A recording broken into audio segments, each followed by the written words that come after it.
Welcome to the HOROW T38 installation video. First of all, you need to measure the distances between the holes. The distance between the downspout center of the toilet and the wall should be at least 300 millimeters. Second of all, you have to install the ceramic. Make sure you have all the parts before you install them. Install and fix the flange. Mark the holes with a marker, then remove the flanges and drill holes in the marked spots. After drilling, plug the expansion bolts into the hole. If it doesn't work, you can hammer it into a hole slowly. Then the flange is aligned with the hole and fixed. Put the screws into the holes in the flange, and then fasten the screws with a screwdriver.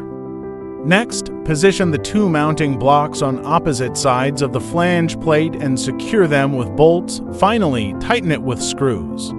Now, take out the wax ring and place it on the bottom outlet of the ceramic. And then later, you can connect the base underneath the toilet to the flange slowly. The third thing is to install T's and corrugated pipes. Connect the toilet bellows to the T-angle valve and tighten them. Now the fourth and the last thing you need to do is to check the power function. After connected to the power supplies, press that flash button to check whether the toilet is leaking or not. Put the screw through the fixing sleeve and then install it through the holes on both sides of the toilet ceramic to the mounting blocks on the ground and lock tight with a tool, and put the decorative cap on the fixing sleeve.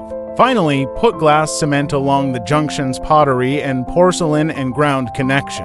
Here we are. This is the HOROW T38 Smart Toilet, and you can control everything using this remote. HOROW Smart Toilet, super good and easy to use.